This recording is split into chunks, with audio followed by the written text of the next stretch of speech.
Olá, desde quinta-feira da semana passada, o presidente Donald Trump enviou cartas a 22 países ameaçando impor tarifas se não chegarem a acordos comerciais com os Estados Unidos. A tarifa a ser aplicada ao Brasil a partir de 1º de agosto, de 50%, é, até agora, a maior de todas. Numa carta ao presidente Luiz Inácio Lula da Silva, antes de apresentar argumentos econômicos, Trump acusou o Brasil de perseguir o ex-presidente Jair Bolsonaro por causa do processo por tentativa de golpe de Estado, que chamou de vergonha internacional e caça às bruxas, que deve acabar imediatamente, além de censurar e punir. Também acusou o Brasil de censurar e punir as empresas de alta tecnologia norte-americanas, donas das chamadas redes sociais. Economia só entra no 3º parágrafo da carta. Trump acusa o Brasil de impor barreiras tarifárias e não tarifárias no comércio bilateral.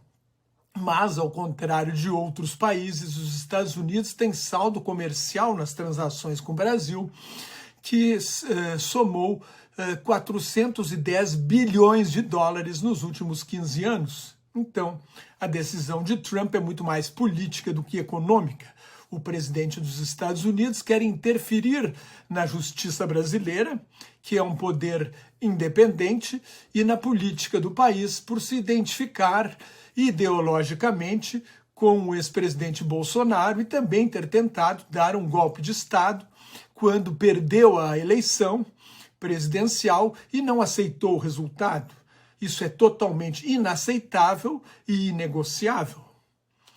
O jornal The New York Times comentou que a tentativa de interferir num processo criminal é um exemplo de como Trump vê as tarifas como pau para toda a obra, como uma arma política e não apenas como um instrumento de política econômica e comercial.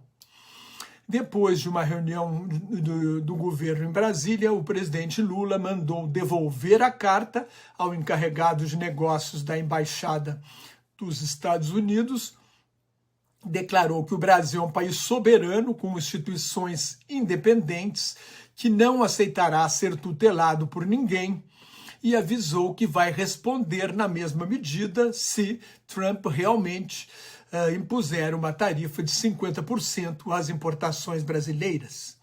Lula acrescentou: não aceitaremos intromissão de quem quer que seja. Nós defendemos o multilateralismo. As exportações do Brasil para os Estados Unidos representam apenas 11% das vendas ao exterior do país. No ano passado, somaram 40 bilhões e 300 milhões de dólares, 78% foram de produtos industriais, na maioria semi-manufaturados. Houve um aumento de 9%, as importações cresceram 10%, somaram 48 bilhões e 800 milhões de dólares. Os Estados Unidos são o 3º maior mercado para as exportações brasileiras, depois da China, com 26,8%, e da União Europeia, com 15,2%. O Brasil vende aos Estados Unidos principalmente petróleo, ferro, aço, produtos metálicos semi-acabados, aviões e peças de aviões, café, celulose, máquinas e peças para máquinas, ouro, diamantes, pedras semipreciosas, tabaco, madeira e madeiras processadas, couro e calçados. Os únicos produtos importantes de alto valor agregado são os aviões da Embraer. Os outros produtos industriais são semi-manufaturados. Para o cientista político Ian Bremmer, dono da maior consultoria política do mundo, o Eurasia Group, é difícil ver como serve os interesses dos Estados Unidos impor tarifas ao Brasil em apoio ao ex-presidente Jair Bolsonaro. O economista Paul Krugman, ganhador do Prêmio Nobel de Economia de 2008, foi mais além. Escreveu no Substack que Trump mal finge que há uma justificativa econômica para esta ação. Trata-se de punir o Brasil por colocar Jair Bolsonaro em julgamento. Krugman acrescenta que Bolsonaro é o ex-presidente do Brasil, que perdeu a última eleição, mas tentou permanecer no poder através de um golpe para anular o resultado da eleição. Claro que isso soa familiar, ironizou o economista. Trump está tentando usar tarifas para ajudar outro aspirante a ditador, disse Krugman. E o economista falou ainda que considera a medida maldosa e megalomaníaca. Ele observa que as exportações do Brasil para os Estados Unidos representam menos de 2% do produto interno bruto do país e não vão dobrar, o tarifaço não vai dobrar um país democrático de mais de 200 milhões de habitantes. Em março, o deputado Eduardo Bolsonaro, filho do ex-presidente, pediu licença da Câmara para ficar nos Estados Unidos e se dedicar em tempo integral para lutar por anistia para os golpistas e para que o governo Trump aplique sanções ao ministro Alexandre de Moraes, relator dos processos sobre o golpe no Supremo Tribunal Federal, o grande inimigo da extrema-direita bolsonarista, Dudu Bananinha, como chamou o ex-vice-presidente Hamilton Mourão, festejou a notícia como uma vitória pessoal que atribuiu aos abusos de Xandão e à ruptura com os valores do mundo livre. As palavras dele. O pai foi mais moderado e tentou atribuir o tarifaço a Lula e ao Supremo.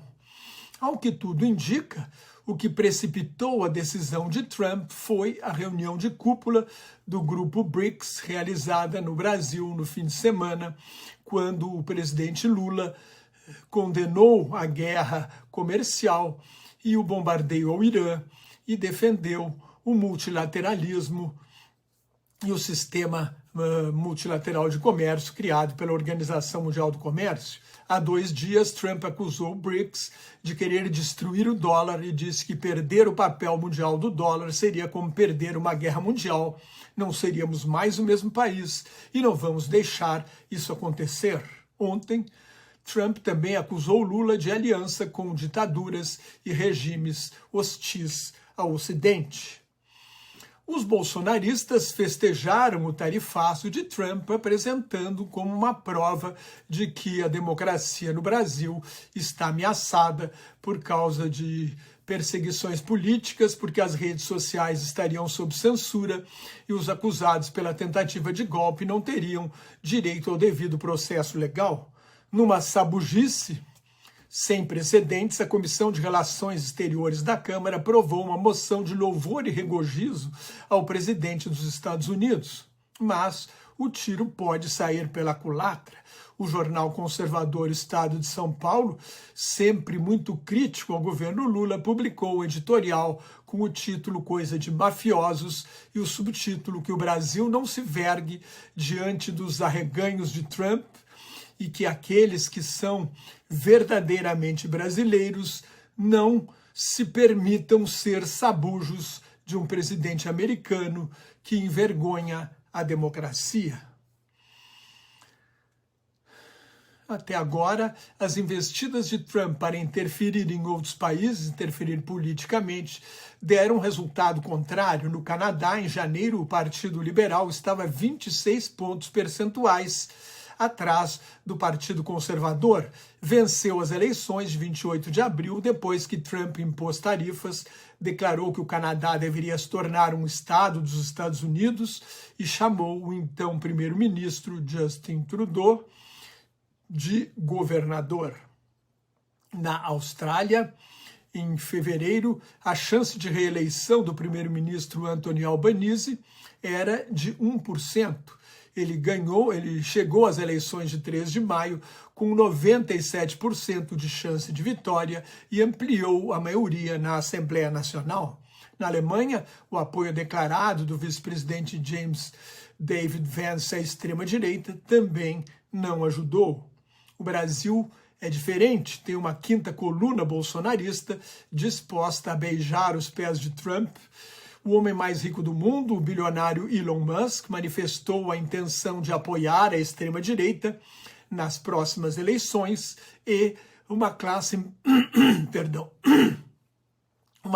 empresarial retrógrada e reacionária especialmente no agronegócio e no mercado financeiro, além de outros setores abalados pelo conflito comercial, podem dar muito dinheiro a um candidato subserviente a Trump nas eleições do ano que vem para tentar se livrar do tarifaço.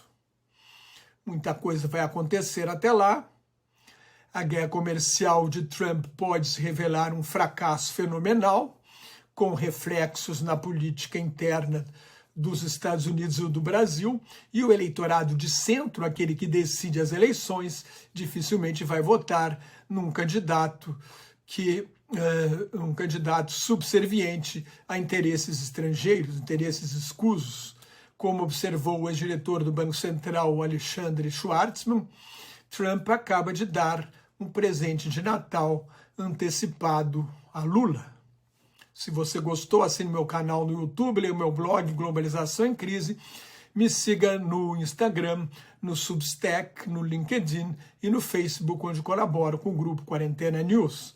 Muito obrigado pela sua atenção, até mais, tchau.